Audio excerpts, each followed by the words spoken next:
So we're all very pleased that so many of you are here, and I see that it is just about 12 o'clock, so we are going to get started. Welcome, welcome everyone. My name is Hallie Rosen, and I'm the program director here at the Chicago Architecture Center, and also main staff on Open House Chicago, along with Madison Smith. It's day 8 of Open House Chicago, but as I've mentioned, we're extending the usage of the app through November 8th. So you actually have 9 more days of Open House Chicago. The app will be available through November 1st. Programs, we're not creating new programs to do next week, but we will be posting 6 select programs beginning on October 26th, which is Monday. We are editing them a little so we could make sure that you'll enjoy viewing them. I wanted to just take a moment to thank our presenting sponsor, Wintrust Bank, who supported OHC for the past 3 years. And I really want to give them an extra shout out for this year because we basically did OHC, but not what they had originally planned for. And they've really stuck with us and supported us the whole way. Before I turn things over to our speakers, I want to do a little housekeeping. So you're all muted and your videos are off. If you have any issues with tech, use your chat function. Our staff is ready to help. After and during the presentation, we'll have some Q&A, so please use the Q&A function during on your laptop or computer, however you're viewing this. And I also want to mention that today's program, like all of these programs, are live, but today is a little different because some of our speakers are out on the street. And I want you to be ready to turn up your mic or lower it as necessary because it might be difficult for you to hear. There's noise on the street, our speakers are wearing masks, and frankly, the weather has not cooperated so well. So just be ready with your mic, so that might help you. So I just wanted to mention that with the inclusion of virtual programming for OHC, one of our goals was really to include the voices of the people that live in the neighborhoods that we highlight for OHC. So through events, through the CAC, you know, we're the ones that talk about architecture, but we realize when we talk about architecture, it doesn't just happen in a vacuum, and that it's the people in the neighborhoods and their stories that actually bring the buildings to life, but they bring the neighborhood to life as well, and what it means to be a community.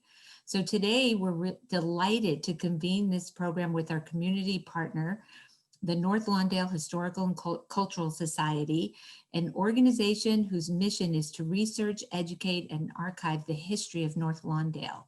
So there's going to be today's program. The main part, of course, is our virtual tour of the Central Park Theater. But as I just said, the theater is an important part of the community, so we're also going to be taking the time to talk a little bit about future plans for the building and what it means in the community. So I'm going to quickly introduce our speakers and then turn it over to them.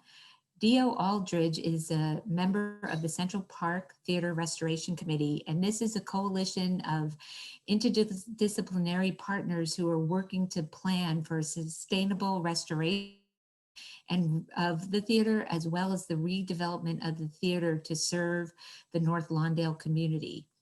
Dio also serves as the special assistant to the Dean and Provost for Diversity, Equity, and Inclusion at the School of the Art Institute of Chicago, and is actively engaged in community organizing as the co-director of the LGBTQIA+ Center in Lansing, Michigan. Our tour guides today are Blanche Killingsworth, and she's the one we have to thank because she is the founder and president of the North Lawndale Cultural and Historical Society. She is a longtime longtime resident of North Lawndale, and she is a diversity scholar of the National Trust and a member of the League of Women Voters.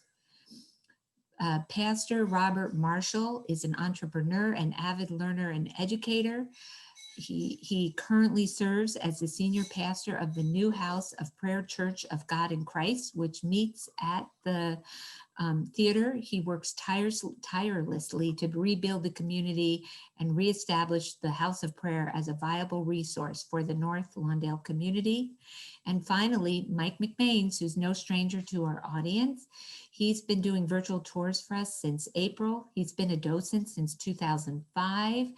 And his professional background when he's not docenting or leading tours is in real estate investment management. So without further ado, I'm going to turn things over to Dio. Hello, everyone. I'm excited to at least to provide an introduction to this space. The Central Park Theater has been the centerpiece of the arts and culture of North Lawndale since it first opened its doors in 1917. One of the most historically significant movie palaces in the United States, a partnership between cinema developers Balaban and Katz and the architectural firm Rapp and Rapp was the first of its kind, and I would say or as Miss Blanche would say, the blueprint for other notable theaters in Chicago. Including the Chicago Theater, the Oriental, now the Nederlander. We are thankful that in 1971, this building was essentially saved, pun intended, by the House of Prayer Church under the leadership of Pastor Lincoln Scott. If it wasn't for Pastor Lincoln Scott, this building would not be standing today. In 2020, as Haley mentioned, there was a coalition of interdisciplinary partners, both of community and also partners from other architectural forums and organizations in Chicago that wanted to come together and restore the theater to its original beauty. Now I'll turn it over to Mike McMains, as he is joined by Pastor Marshall, the current pastor and leader of House of Prayer, and Miss Blanche Suggs of the North Lawndale Historical Society, who will be providing a tour of the theater. Thank you.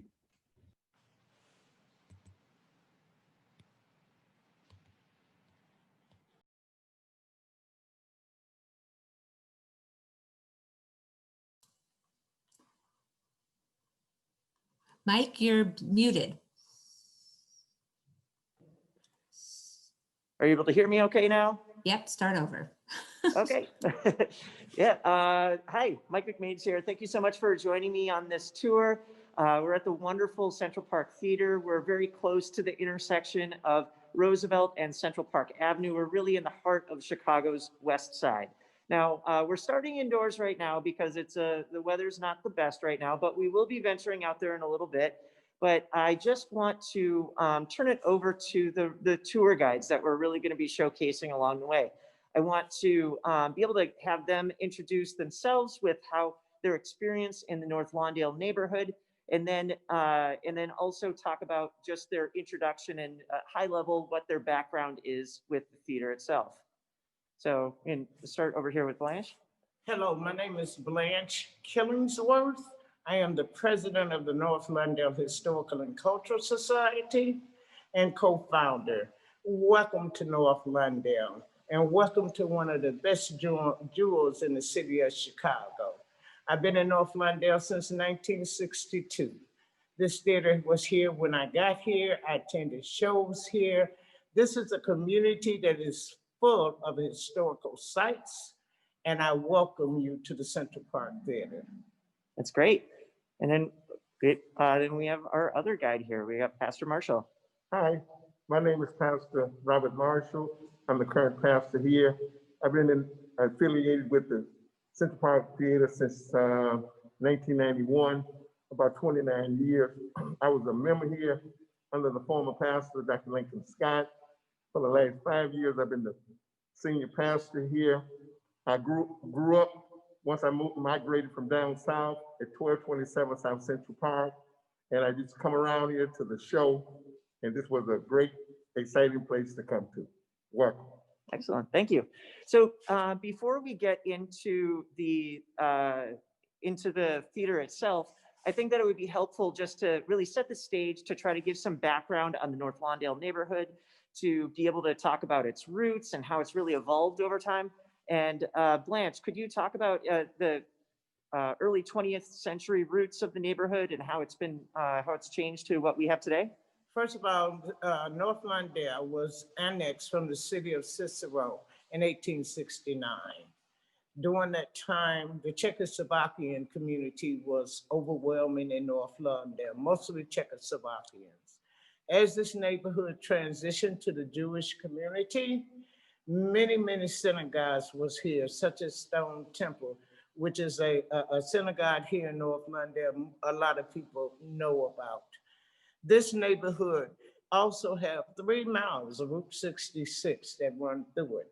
Route 66 would be Ogden Avenue. That area there was once known as a motor road because we had car dealerships.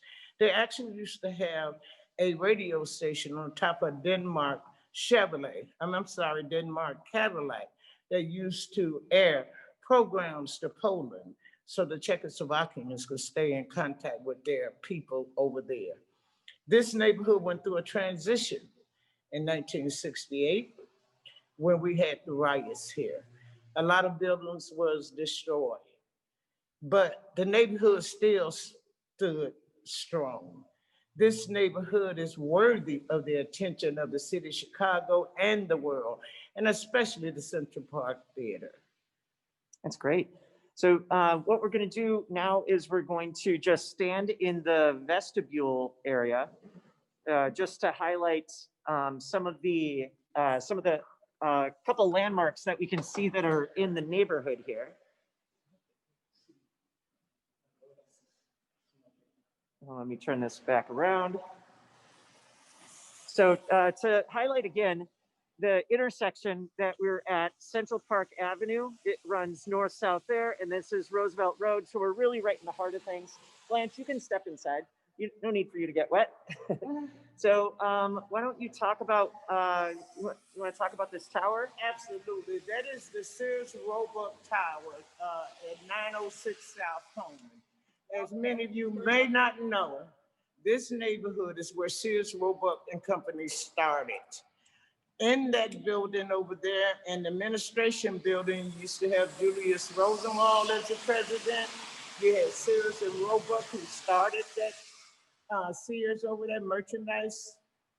And a lot of you may not know, in the tower, we always say there's a hawk up there that watches over Sears.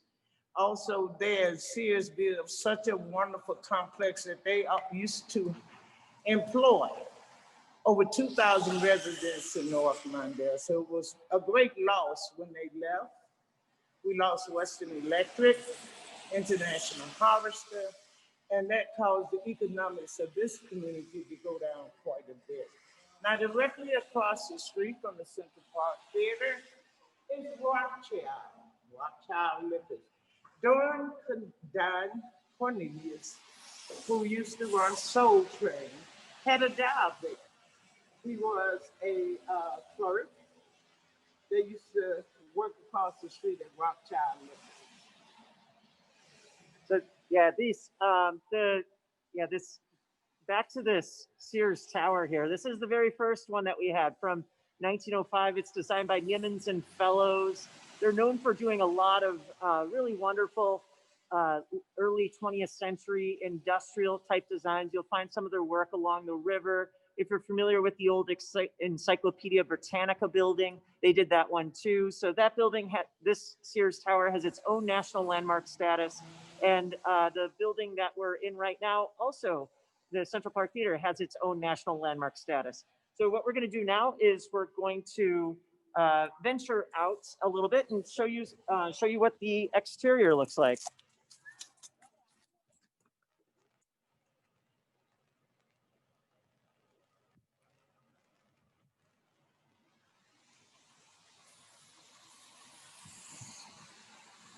Go ahead. You see that?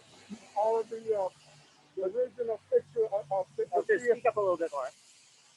everything you see on the camera video is the original at the same color that was built in 1918. The only thing that changed was that the church members came in and put a little marble down at the bottom, but you see where the lights used to hang from up at the top. The little balcony light from the windows is still there. Everything is still intact. Thanks to the House of Prayer Church of God in Christ that kept it up with the upkeeping of the building. And you see that the bricks are still intact. Everything is looking just like it was in 1918 when they first built it. The only thing we did was change the marble and put a little fixture, beautified the front of the building by putting a cross there in the front of it. So to let you know that it was now used as a house of worship. But everything you see is original. I was telling Mike earlier, when Muhammad Ali first came and introduced himself as the heavyweight champion and said he was going to be the greatest, he did his press release right here at the Central Park Theater, right out here out front. So, as you can see, the building is still pretty much intact from its originality. The colors, the symbols, the towers, the two towers up front, you can see up, are still there intact. Could you hold my umbrella just for a second? And then I'm gonna zoom in on some of the details here. So I'm just so impressed with a lot of the rich details that we can see. So starting on the second floor, you can see that in this creamy white terracotta, that it's done these beautiful floral shapes. You can see those holes there. That's where they used to have the light bulbs there back when this was shining as a theater. The red brickwork is really well placed together. It's still so intact. And then as we go up, you can see parts of this green ironwork that's really trying to provide a bold capital to this. You've got this sort of a Spanish Renaissance revival motif that we have going up here. And then looking down at the base, you can see that this has been, I have to flip this back to me in order to get the camera back. You can see that the base was modernized over time. Hallie, could you bring up the first photos to highlight what the theater used to look like? Will do.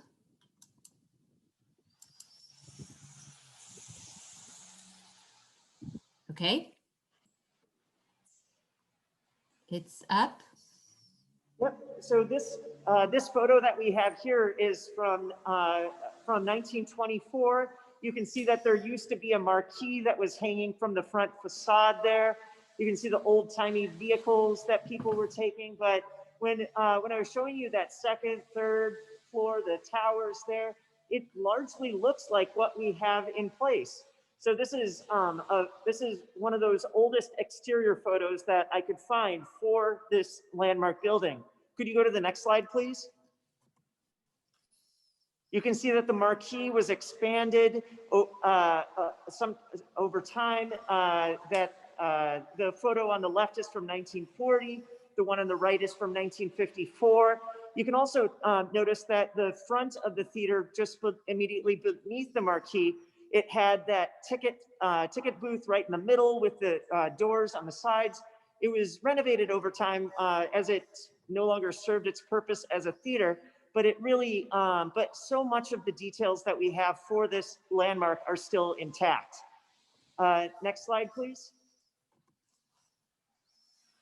This is an advertisement for the Balaban and Katz theaters. I was wondering, would you want to speak about Balaban and Katz a little bit? Well, they were the original one. They were the first of their kind, and they was going to introduce the live performance, and so they would do different types of advertisement for the Central Park Theater because it was a model for all of the theaters to come, and so they would have all type of entertainment out in the vestibule. We call it the vestibule, but it's the lobby. And also they had ushers that would come. They had lots and lots of ushers that would welcome you in, and you felt very welcome at this theater. It was the first of its kind with the air conditioning, and they wanted to showcase that and promote that. So Hallie, could you bring that promotion ad back up, please?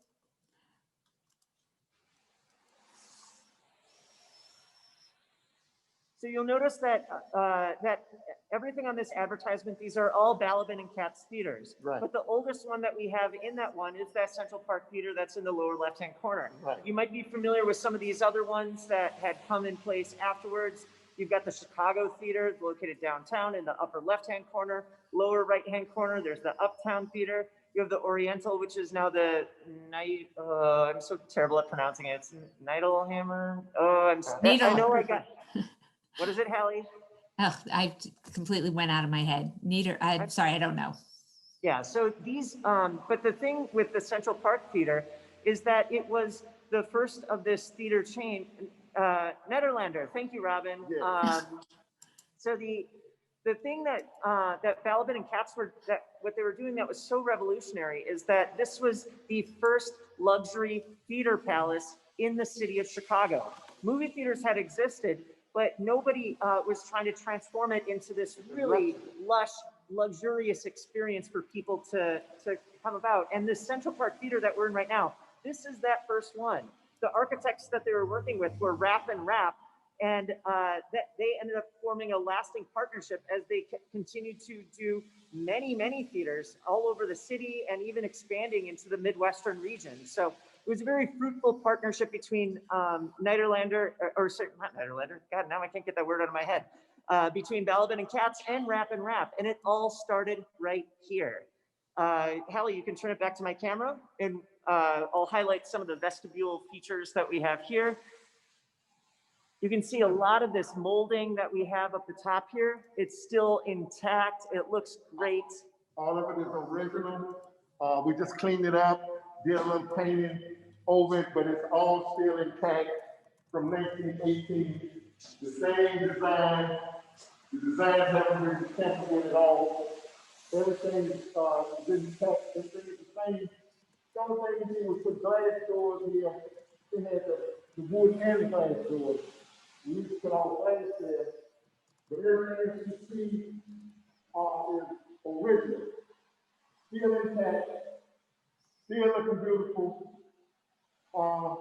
It's just a beautiful place to walk in. Once you walk through the front doors from Roosevelt Road, entering into the theater. This theater was kind of different because you had like 3 entrances. You had the first one from Roosevelt Road, then you had the lobby, then you had another section before you went into the theater. Yeah, So they had a chance to get a lot of view of the beautification of the theater. Yeah, and just like think of what Balaban and Katz were trying to do with this new theater experience. As soon as you, your first steps inside the building, this is what you see. They wanted to show you that this was not your typical theater experience, that this is something brand new. Before we continue along, Hallie, I just want to check to see if we have a question or two. We do. First, I want to mention we're all pronouncing it incorrectly. It's Nederlander. Nederlander. Okay, so quick question from Jan: were the windows replaced? No. Oh, coming out front? Yes. The window was replaced, yes. They were replaced. Yes. Okay, The and windows and the doors. oh, the windows and the doors were replaced. Yes. And do we know? Jonathan is asking: did Rapp and Rapp build much of Hull House? Oh, that's a good question. I'm not familiar with the architecture designs that go go into Hull House, but I'm sure that there's a docent on this who will be able to chime in. But that's a very good question. I'm not familiar with that. Most of what Rapp and Rapp is known for, they've done most of their work is theater design. They've also done a lot of civic projects. But as far as doing something that would be like Hull House, it looks like someone's got the answer to that already. Yep, it's Pond and Pond did Hull House. And we have a question about was the ceiling always white or was it painted over? The ceiling? Yep. Was the ceiling always white, or what? Do you know what the original color was? That's the original color of the ceiling itself. It was always dark. It never was white. We put that ceiling up in 2012. Oh, you're talking about the ceiling in here? I'm sorry. Yeah. Was this always white? Do you know? To our understanding, this was always white. And that's why we repainted it back white. Ever since I've been here, it's been white, ever since I've known it. It might be a little lighter shade of white than it used to be, but it was always a white and gold. Great. So we're going to turn it back to the tour here. We'll have a couple more opportunities to ask questions. So so just imagine like back in the day when this used to be the ticket booth right here. You go into this vestibule, and then your next stop is that you're welcomed into this lobby. So could you tell us about this, please? Yep. Okay, so here in the lobby here, you have entry to the balcony. You can see on both sides, you can go up to the balcony seats. You have your concession stands here. These stands have been here all the time. We didn't put these here.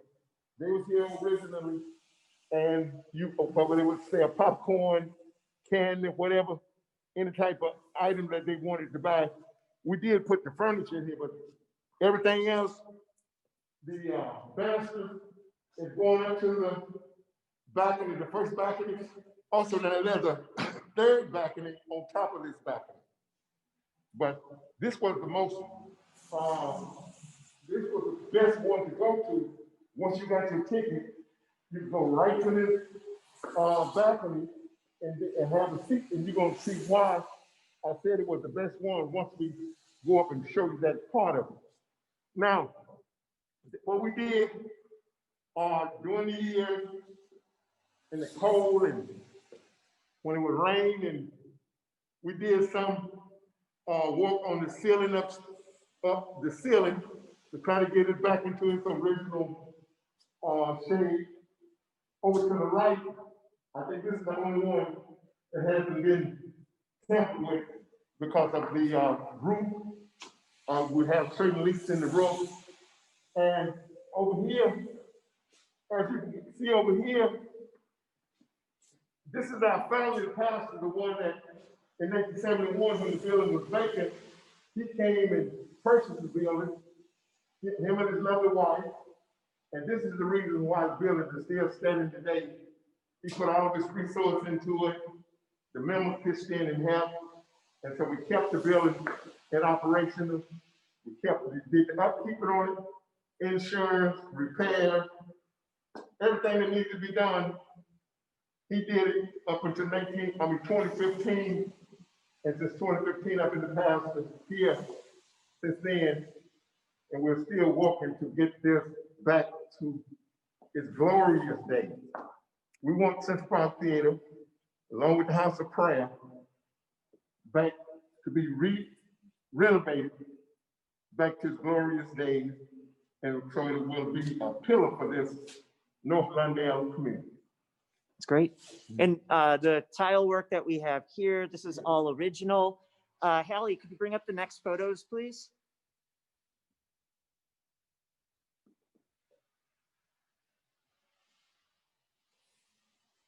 So you can see that the picture on the right, that's this is showing right after the theater had opened. You can see that so much of what we just showcased is still intact here. It just needs a little bit of a restoration work. That chandelier is no longer here today. If you look at the picture on the left-hand side, you can see that that one of the big things that they were really advocating for with this luxury theater experience is that you weren't just showing up to watch a movie and then leave. They wanted to make it an event. They wanted to add so much to it. So they would have certain theme nights where they would have different types of decorations, different music. The ushers and the other employees, they may be wearing different outfits. They would have different types of musical performances before and after the show.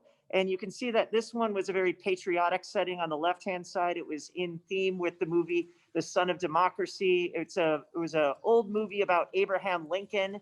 So that's part of the whole experience that Balaban and Katz was really transforming for everyone in Chicago when they would first be going to the Central Park Theater and then using this as a model for theaters across the city afterwards.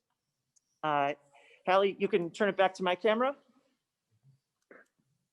We're going to be going up the steps here to show you what it looks like from the lower balcony.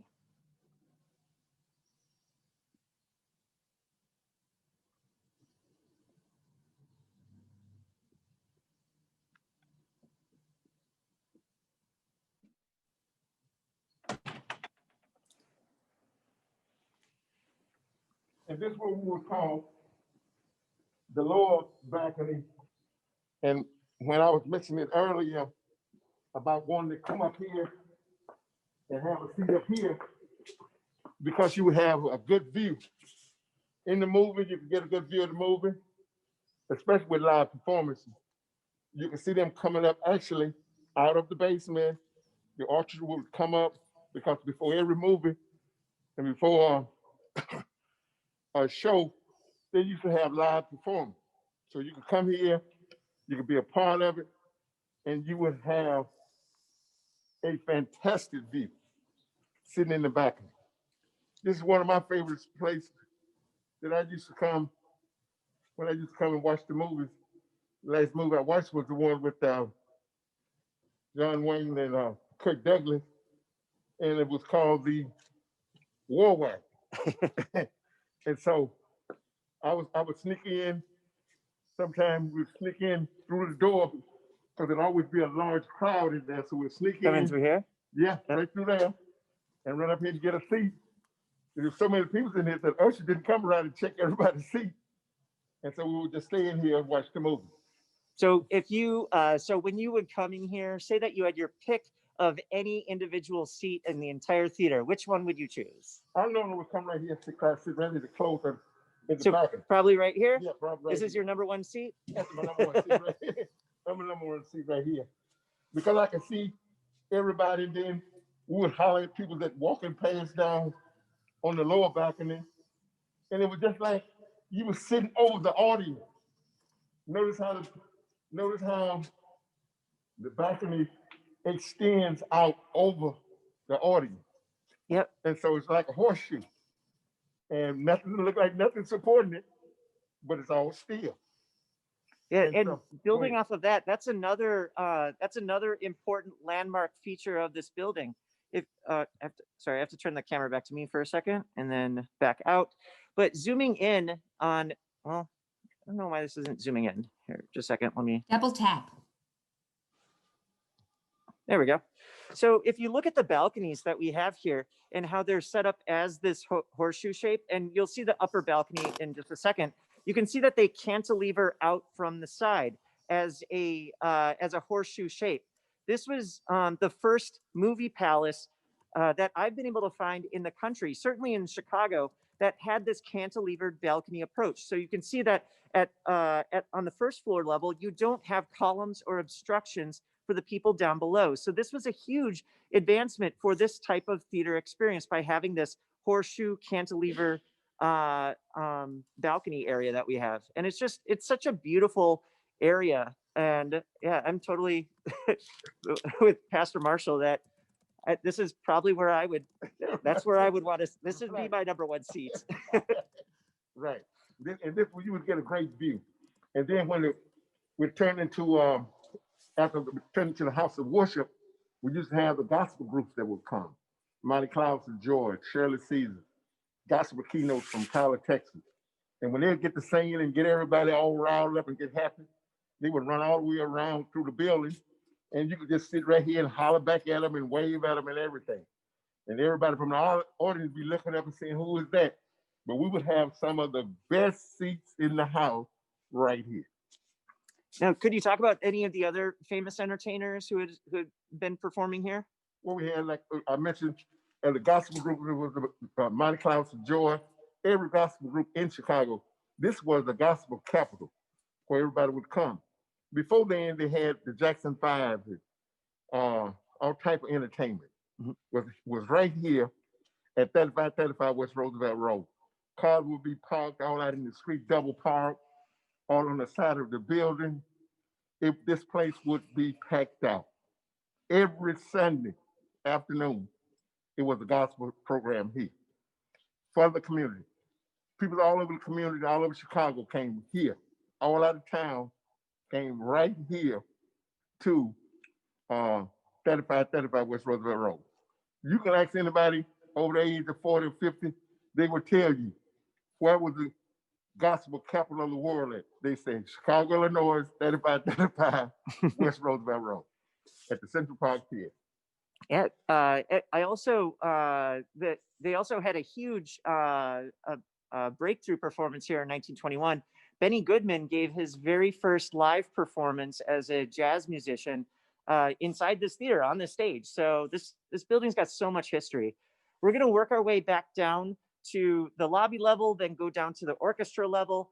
As we do, we can answer a couple more questions along the way, Hallie. We definitely have a lot of questions. I want to tell people a lot of questions about what's planned for renovation and the restoration. We'll drop a link in the chat that you could go to, and it will tell you some of the things that are planned. But we also have a lot of questions, just general details, like how many seats are in that in the theater? 300. You said 3,300? Yeah, with upstage. 3,300 counting the balconies. Yeah.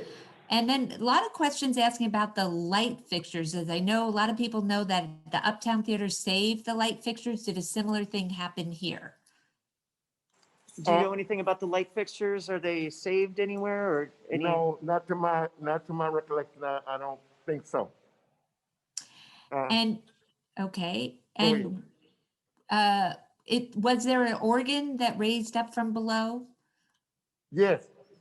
Yeah, we'll be next to the orchestra pit in just a little bit. Okay.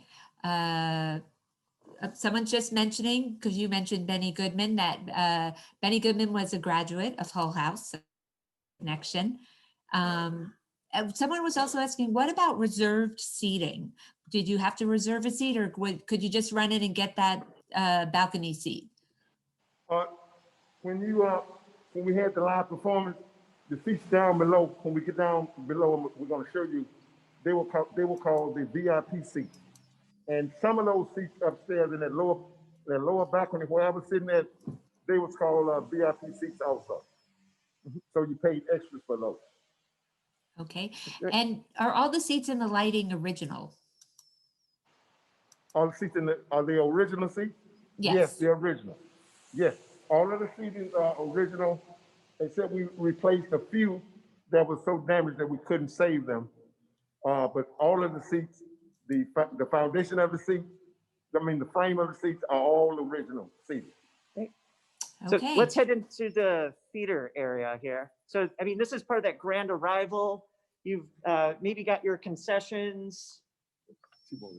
This was called the Grand Arrival. What was this called, Ms. Blanche? The grand entranceway of Central Park Theater. As many of you may not know, the Balaban and Katz family believed in community. They believed in giving service. So back in the day, when you used to walk into this theater, there were ushers there to welcome you. Now, as we move down the aisle here, I want you to pay particular attention to the seats on the left, because that was my favorite place to sit. So which one is, if open seating, what's your number one seat? My number one seat was right here. Right here? Absolutely. Why did you like Because this spot? it's open. I'm very tall. I had leg room. Plus, as the entertainers would come through, you got a close-up look at them. Because they'd walk through here, come right? Down this aisle, they'd come from there, go down this aisle, and there's a door over to the right off the parking lot that we used to, as young children, don't advise it now, used to sneak in. So this one right here? Yes. Yep. With our homemade popcorn in that little brown bag. We all remember that. And we would come, sit here, and watch the wonderful performances that was done here, and the movies. Can't tell you the last movie I saw here, but I had plenty of experiences in this theater. So you always preferred sitting on the orchestra level instead of the balcony? Yes. Because I love the fact that that the entertainers could reach out and touch you, and you could touch them. Mm-hmm. So as you look at this grand theater, I want you to imagine what I did. I was like 10, 11, 12 years old. And when I was in the South, we were never allowed to sit on the lower level of a theater. We always had to go upstairs. So being able to sit at this level made you feel real special. Balaban and Katz, that family, they actually started with a Vanderbilt show on Roosevelt and Kesey before they acquired this building.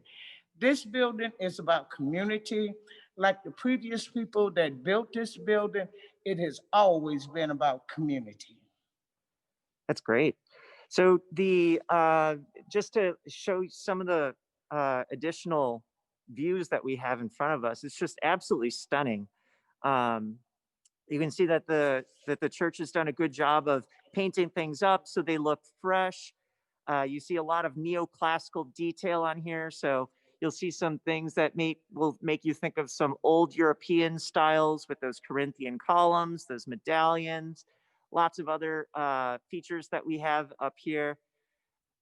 So again, it's part of that movie palace. This wasn't just a regular movie theater. Hallie, could you bring up the next photos, please?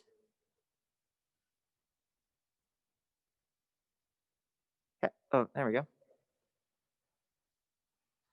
So these are photos of what it looked like when it opened in 1918. You can see that with the picture, with both the pictures, that there used to be murals up on top showing very tranquil pastoral settings. Those have been, they no longer exist today. They might be covered in multiple layers of paint. It's something that could be potentially discovered with some restoration efforts. But that was also something that was welcoming you as soon as you came in. You had the grand chandelier, no longer in place today.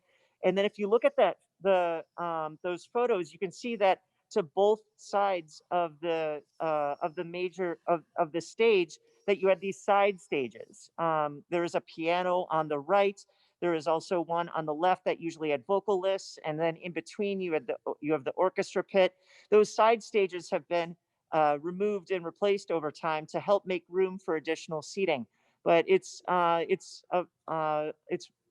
really beautiful and stunning, and so much of the grandeur that used to be original is still intact here today. Hallie, could you bring it back to my camera? Yep. So I want to highlight these. Could someone talk about these hiding under the seats? This is another reason why I like sitting on this row. These are the air conditioning for this theater and the heating unit for this theater. And if you notice, you got them right here. And they run all the way down. And you have them right here. They run all the way down. So now, sitting here, you got the best of both worlds. Best of the heat, best of the air conditioning. And this was the first air-conditioned theater in the entire country. Not Chicago, in the entire country. So this was a landmark invention. Hallie, could you bring up the next photo, please? Sure.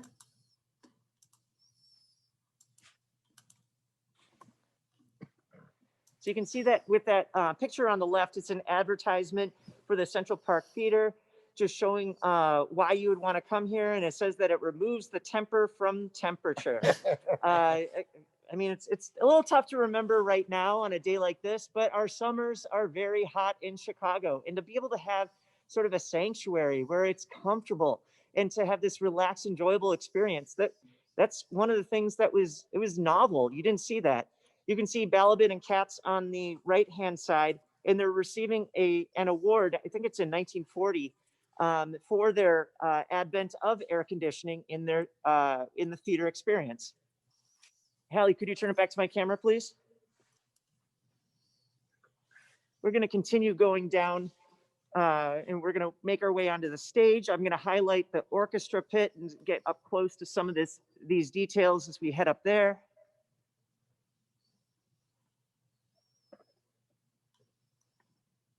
This would be all lit up.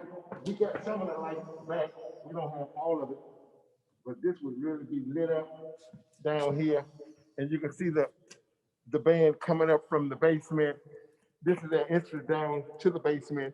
They had a dressing area down there. Also, they could dress down there, and then they would just come up, and that would be so awesome. We moved the stage back a little because we wanted to open it back up for live performance. And that's why the former pastor, they put this big stage in here. And we had a few shows before he ran into the financial difficulty and couldn't finish it off. But this is just amazing. You would come in and imagine you sitting up there in the balcony and you see the orchestra coming up from the basement. That was unheard of during those times. That's And I great. would like for you to imagine sitting here in this palace, this theater palace. I would like for you to imagine yourself sitting here as a young child and seeing all the sparkling lights and listening to and watching movies and things of this nature. Community, that's what the Central Park Theater is about. Let's work our way up to the stage. As we're strolling, just showcasing some of this beautiful ornament that we have here. You don't see this in movie theaters these days. All of this. Look at this. Got kind of the European style. Big Den over there in London. And when you come on stage here, you can see all of the whole theater. We don't even use those seats up there, but some of them we had to replace. And those are all of the original seats we just got sitting up there in the on the third balcony. Now up there, that's where the movie projectors that would shoot the movies from that original little box office upstairs there. That's where you'd go up. If you were sitting up there in the last row, you could hear them talking in there. When they get ready to come on, you can see them with the movie, and the screen would be showing off the wall back here behind me. I'm just gonna switch the camera back and forth. It freezes a little bit. So there, I can zoom. You can see that projectionist room right up there Yeah, that's today. the projection room right there. And that was a good seat to be in. You know, most of the young people, they wouldn't love to run up to the third level and sit up there. All of us, we wanted to sit down here in these first rows. These first rows here was what you call a VIP seating. They were special seating. Very important people come. They had to pay extra to sit there on those front rows. Now this stopped operating as a movie palace in the late 1960s. The church acquired it in 1971. It was just sitting here vacant. The neighborhood community, teenagers and people were just using it, putting debris in here. I heard some of that they said that the gang members was having their meetings up in the building, and the pastor had two deacons, Dr. Lincoln Scott, and they told him, Pastor, let's go down and purchase that big old theater. He said, that theater is too large for me to purchase. And so what he said, I'm gonna pray about it, and if anybody's there, when I get down to the theater, if they're there and tell me that they want to sell it, I'm gonna go, I'll buy it. So we got up and came down here, and lo and behold, someone was here and said they was interested in selling the theater, but they wanted $50,000. Dr. Scott told them, saying, you interested in dollars and cents, but I'm interested in souls. And he went down to the office, no money in his pocket. They gave him the keys. I think he spent about $5,000, and they just wrote the rest of it off. But he was a faith-believing man. He came in with the members he had, redid the front, cleaned up the whole theater, and start the upkeeping, renovation, and that's where we are today. If it had not been for him and his wife, Mother Clara Scott, this theater would not be here today. Mm-hmm. So now there's during the time that the theater was used as a church, they had to add a drop ceiling, correct? Yes. Yeah. So Hallie, could you bring up the next photo, please?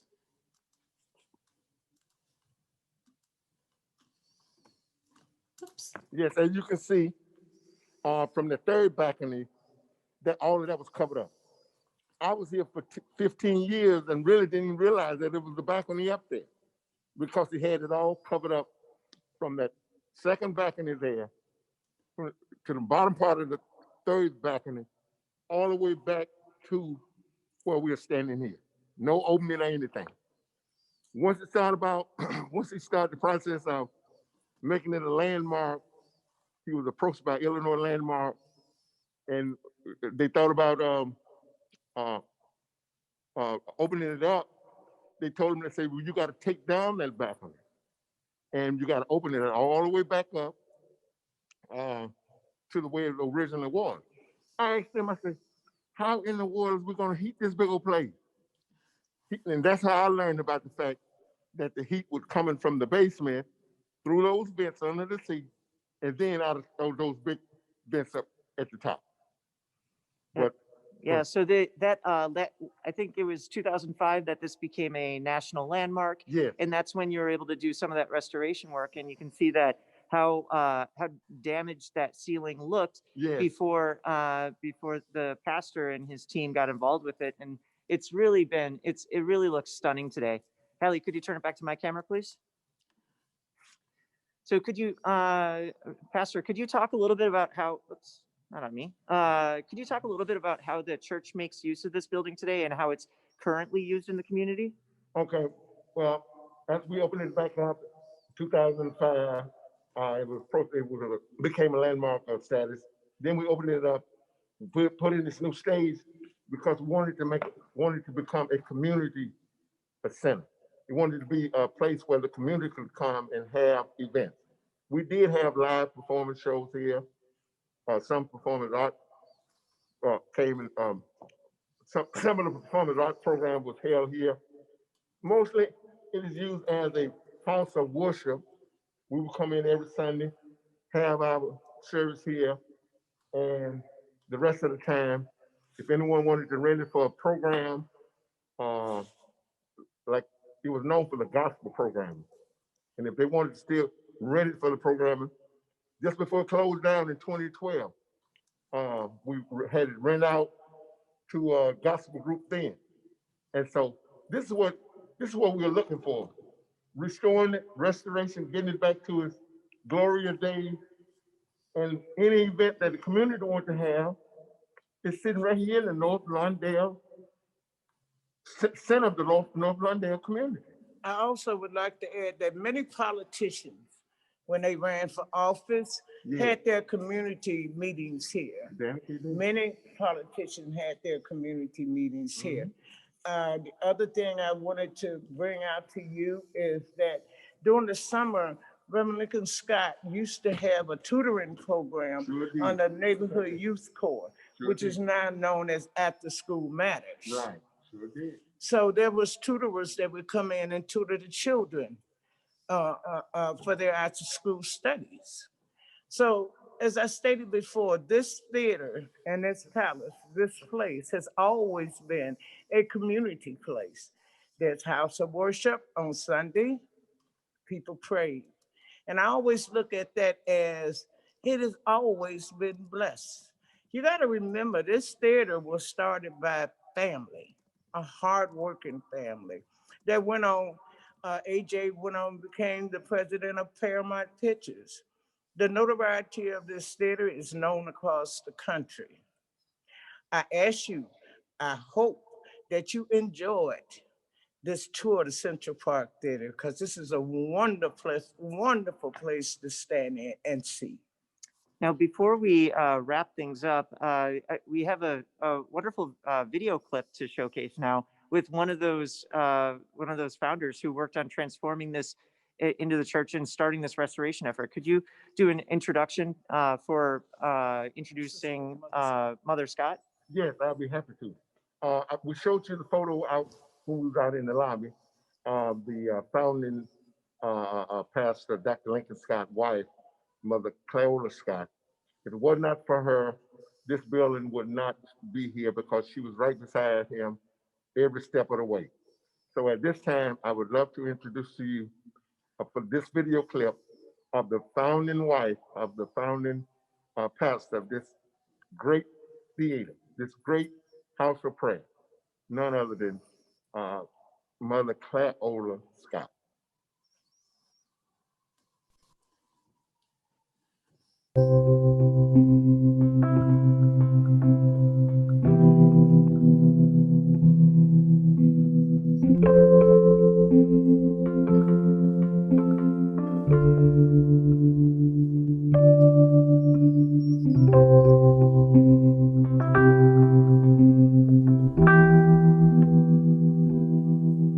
would never marry a minister because my father was a pastor. But when we were courting, he wasn't a minister. But then he said the Lord called him to the ministry, and I was stuck because I was in love. So we got married in 1955, and then he started the church, and I was in my 20s, and he was 25.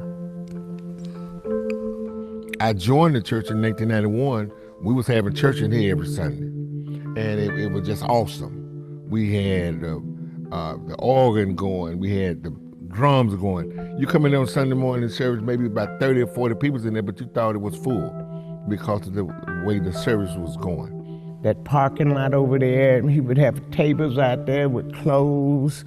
If you needed food to eat, He tried to turn it back to its original state. So he took all the ceiling down, took all the paneling, took all that off. And so it could be majestic again for them.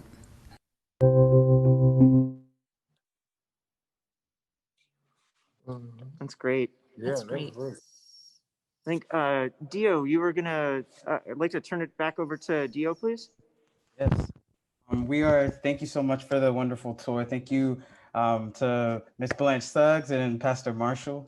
We're in the early phases as the Restoration Committee in bringing this space back to fruition. We want to thank, of course, Pastor Marshall, the leader of the House of Prayer, Pastor Miss Blanche Suggs, North Lawndale Historical Society, John Wolfe of the North Lawndale Historical Society, and Louis of Future Firm, Mary Lou Seidel of the Historic Preservation Chicago, and Jane Charney of the Jewish United Fund of the Metropolitan Chicago, as all members of the Restoration Committee. The Restoration Project is guided by the following core values. The House of Prayer and the needs of the voices of the North Lawndale community are central to this project and to the decision making. We want to ensure economic investment is centered in community-based individuals and does not impact autonomy and ownership of the House of Prayer. We understand that issues of race, class, religion, and other forms of oppression exist and are at play in the community of North Lawndale and the history of the Central Park Theater itself. And ultimately, our goal of the revitalization of the space is to have a multi-use community space that would allow for local businesses, resources, community events, and continued use by the House of Prayer as a place of worship. So of course, as you mentioned throughout this whole space, this theater holds so much historical significance. Currently, as we know, this was one of the first theaters in the nation to have an air conditioner. What we're in need of right now is heat, ironically. The theater hasn't had heat for the past 5 years, and our goal and our goal of this first GoFundMe of our initial fundraising efforts is to get the HVAC system working in the building to provide heat and so that we can get the building sealed from outside moisture and elements. So if you want to support the Central Park Theater restoration, I know the GoFundMe is in the link. Please, please, please do so. Keep this history alive. Thank you. All Thanks, righty. Dio. Thank you so much, Dio, and thank you so much, Pastor Marshall and Blanche Killingsworth Suggs. We really appreciate, and Mike McMains as well. You really brought a very special place to all of us today, and we're so appreciative. People are just, I know we just all had a moment, and we really owe our thanks to you. So really, there's information in the chat about the project and the renovations that are needed. So please, we encourage you to use those links. We got 2 minutes left. Let me see if I can get a quick question in. Is there any equipment in the projection room? No, just some wires in there. Okay. Just wires, but no equipment, no. No. Okay, and did you have an in-house vacuum system like the Uptown Theater and the Chicago Theater did? In-house vacuum system? Yeah. That meant something like there'd be like holes in the wall where they'd have like the vacuum inputs. I don't think they have that here, no. Yeah. So with this being the first of those Balaban and Katz theaters, I'm guessing that was an addition that was added afterwards. So it's the benefits of building off of your predecessors. That's so interesting that air conditioner superseded that. That makes sense. Is the mustard yellow color similar to or same as the original? They are similar. They're just as close as we could possibly get to the original color. And that was the original color, the white and the gold. Remember I said outside, the white and the gold and the yellow. And that was the original color. And so we tried to match it back to its original beauty. And that's what we come up with. Alrighty. I think we've reached our end of our program. Again, I want to thank everyone, Dio Aldridge, and telling us about the committee that's working on this, Blanche Killingsworth, your contribution, and of course, Pastor Marshall and Mike McMains. Thank you all so much for really giving us such a special treat in the middle of a cold, rainy day. We're so appreciative. Thank you. Thank you very much. Thank you. Thank you. Thank you. Thank you for having us. Thank you for coming into our Central Park House of Prayer, place of worship. Thanks, everyone. Bye. Bye-bye.